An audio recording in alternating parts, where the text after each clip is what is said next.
அனைவருக்கும் வணக்கம். கடகராசினியர்களுக்கு அதி நட்பு கிரகமான புதனுடைய ஆட்சி வீடான மிதுன ராசியில் சூரியன் புதன் மற்றும் சுக்கிரனோடு இணைந்து சஞ்சரிக்க இருக்காருங்க. இதன் காரணமாக குருட்டு ராஜயோகம் ஏற்படக்கூடிய அளவிற்கு எண்ணற்ற நன்மைகள் உங்களுடைய வாழ்வில் ஏற்பட இருக்குதுங்க. குறிப்பா சூரிய பகவானை பொறுத்த வரைக்கும் சுக்கிரனுடைய ஆட்சி வீடான ரிஷபராசியிலிருந்து தனது அதிநட்பு கிரகமான புதனுடைய ஆட்சி வீடான மிதுன ராசிக்கு பயிற்சியாகி அங்கு ஏற்கனவே சஞ்சரித்து கொண்டிருக்கும் சுக்கிரன் மற்றும் புதனோடு இணைகிறாருங்க. இதனால உங்களுடைய குடும்ப சூழ்நிலை ரீதியாகவும் உத்தியோகம், தொழில், வியாபாரம், கலைத்துறை, அரசியல் துறை, மாணவ மாணவிகள், விவசாயத்துறையினர், பெண்மணிகள் என அனைவருக்குமே என்ன மாதிரியான நன்மைகள் எல்லாம் ஏற்பட இருக்குது, குறிப்பா இக்காலகட்டங்கள்ல மற்ற கிரகங்களுடைய சஞ்சார நிலைகள் என்ன என்று பார்க்கும்போது மேஷத்தில் செவ்வாயும், ரிஷபத்தில் குரு பகவானும், மிதுனத்தில் சுக்கிரன், புதன், சூரியனும், கன்னிராசியில் கேதுவும், கும்பத்தில் சனி பகவானும், மீனத்தில் ராகுவும் சஞ்சரிக்கிறாங்க. இதனால் என்ன மாதிரியான முன்னேற்றங்கள் எல்லாம் உங்களுடைய வாழ்வில் ஏற்பட இருக்கு என்பது குறித்தான முழுமையான பதிவு இந்த வீடியோல நம்ம விரிவா பார்க்க போகிறோம். அதற்கு முன்னாடி சூரிய பகவானை பற்றி சற்று விரிவாக தெரிந்து கொள்வோம். சூரியன் உலக இயக்கத்திற்கு மிக முக்கியமான ஒன்றாக இருக்கிறது. அதன் சக்தியால் தான் ஜீவராசிகள், பயிர்கள் வாழ்கின்றன, வளர்கின்றன. கோடை, குளிர், மழை போன்ற பருவ மாற்றங்களுக்கும் கூட சூரியனாலேயே ஏற்படுகிறது. அத்தகைய சிறப்புமிக்க சூரியனை நம்மவர்கள் வழிபாடு செய்வதை வழக்கமாக கொண்டுள்ளனர். சூரியனை வழிபடும் சமயத்திற்கு சௌமாரம் என்று பொருள். சூரியன் சிவபெருமானின் வலது கண்ணாக இருப்பதாக புராணங்கள் கூறுகின்றன.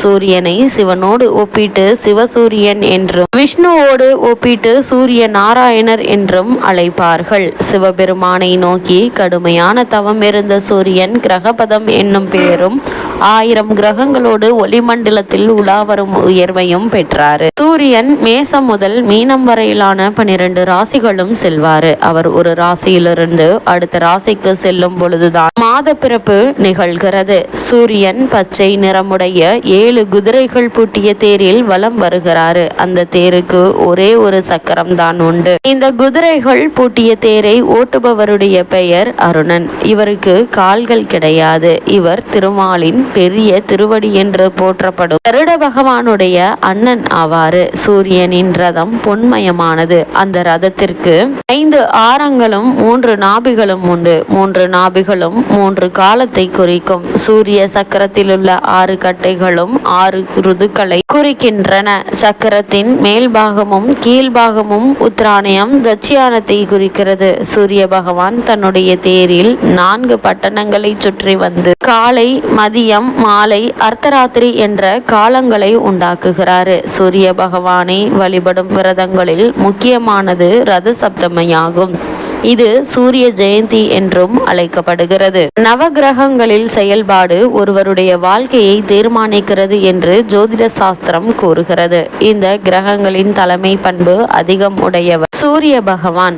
9 கோள்களும் சூரியனை அடிப்படையாக கொண்டு இயங்குகிறது. இந்த பூமியில் வாழும் ஜீவராசிகள் அனைத்திற்கும் சூரியனுடைய ஒளி தேவை. குறிப்பாக ஜீவராசிகள் வாழ்வதற்கு சூரியன் தான் காரணம். குடும்பத்தில் தலைவன் தந்தை என்பது போல் கிரகங்களின் தந்தையான சூரிய பகவான் ஆளுமை திறன் கொண்ட தலைவன் ஆவாறு. சூரிய பகவானை வழிபாடு செய்யும் பட்சத்தில் அவருடைய திறன்கள் எல்லாம் பக்தர்களுக்கு வந்து சேரும் என்பது ஐதீகம். எந்த செயலிலும் தன்னுடைய கை ஓங்கி இருக்க வேண்டும் என்று நினைக்கும் சூரிய பகவான் தன்னை வழிபாடு செய்யும் பக்தர்களுக்கும் அதே பலன்கள் அள்ளி கொடுக்கிறாரு. எதிரிகள் புடைசூழ வந்தாலும், துரோகிகளால் வாழ்க்கை புரண்டாலும் அனைத்தையும் தாங்கி நிற்கும் தலைமை பண்பை சூரிய பகவான் வழங்குகிறாரு. சுற்றி இருக்கும் எதிரிகள் கூட்டத்தின் நடுவே உங்களை தலைவனாக்கி அழகு பார்க்கக்கூடியவர். இப்படிப்பட்ட சூரிய பகவானை நாம் எப்படி வணங்க வேண்டும் என்று பார்க்கும்போது அதிகாலை எழுந்து சூரிய நமஸ்காரம் செய்து வந்தால் வாழ்க்கை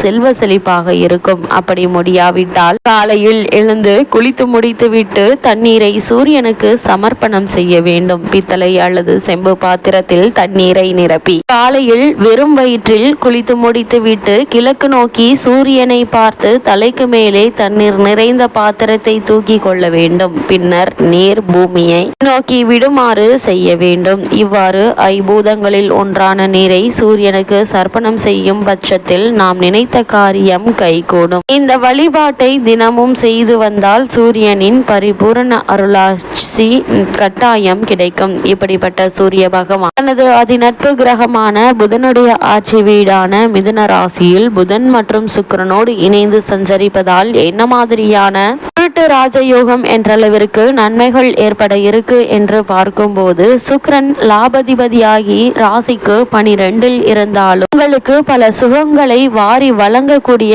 ஒரு கிரக சஞ்சாரத்தில் சஞ்சரிப்பதால் எண்ணற்ற நன்மைகள் உங்களுடைய வாழ்வில் ஏற்பட இருக்குதுங்க. குறிப்பா கடகராசினியர்களுக்கு புதிய பொருட்களை வாங்கும் யோகம் உண்டு என்பதால் அதற்கான மகிழ்ச்சியும் சந்தோஷமும் நிறைந்து காணப்படக்கூடிய ஒரு தருணமா இந்த சூரிய பயிற்சி அமைஞ்சிருக்குது. குடும்பத்தில் மகிழ்ச்சி நிலவுங்க. சுபகாரியங்கள்ல உள்ள தடங்கல்கள் தாமதங்கள் நீங்கி சிறு முயற்சியிலேயே வெற்றி கிடைக்கக்கூடிய ஒரு தருணமா இக்காலகட்டம் அமைஞ்சிருக்குது. குரு உங்களுக்கு நற்பலன்களை வாரி வழங்குவாரு. அது மட்டும் இல்லாமல் குரு பகவானை பொறுத்த வரைக்கும் உங்களுடைய ராசிக்கு 2ஆம் இடத்தை பார்ப்பதால பொருளாதாரம் மேன்மை அடையுங்க. இவ்வளவு நாட்களாக தடைபட்டு வந்த காரியங்கள் சிறு முயற்சியிலேயே வெற்றி அடையக்கூடிய ஒரு தருணமாகவும் இந்த சூரிய பயிற்சி அமைஞ்சிருக்குது. 3ஆம் இடத்தில் கேது பலமாக இருப்பதால் வெளிநாட்டு தொடர்புடைய தொழில்கள் மூலம் நல்ல ஒரு லாபம் கிடைக்கக்கூடிய ஒரு தருணமா இக்காலகட்டம் அமைஞ்சிருக்குதுங்க. மருத்துவ செலவுகள் கட்டுக்குள் வருங்க. தொழில் ஸ்தானத்தில் செவ்வாய் இருப்பதால் கடகராசினியர்கள் ரியல் எஸ்டேட் முதலிய தொழில்கள் வெற்றிகரமாக நடக்குங்க.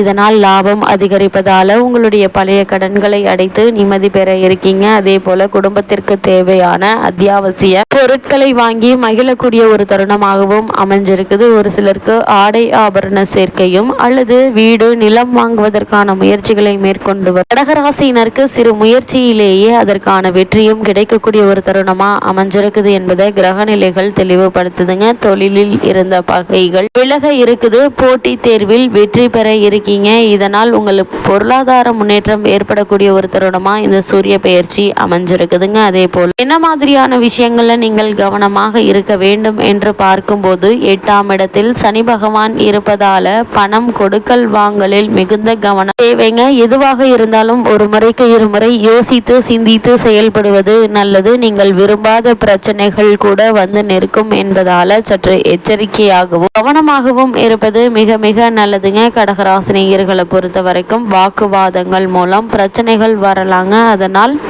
இது மாதிரியான நேரங்களில் நீங்கள் மிக கவனமாக இருப்பது நல்லதுங்க. அதே போல மன அமைதி கெடும்படியான காரியங்களை செய்ய வேண்டாம். அது மாதிரியான எண்ணங்கள் தோன்றும் போது அந்த காரியங்களை நீங்கள் மேற்கொள்ளாமல் இருப்பது மிகவும் நல்லது என்பதை கிரகநிலைகள் மீண்டும் மீண்டும் அறிவுறுத்துதுங்க. கடகராசினியர்களுக்கு கிரகநிலைகளின் ரீதியாக கூறப்படும் பரிகாரம் என்ன என்று பார்க்கும்போது, அஷ்டம சனி என்பதால் சனிக்கிழமை நல்லெண்ணெய் தீபம் ஏற்றுங்க. சனிக்கிழமை அனுமன் கோவிலுக்கு தவறாமல் செல்லுங்க. எண்ணற்ற நன்மைகள் உங்களுடைய வாழ்வில் ஏற்படும் என்பதை கிரகநிலைகள் உங்களுக்கு அறிவுறுத்துது.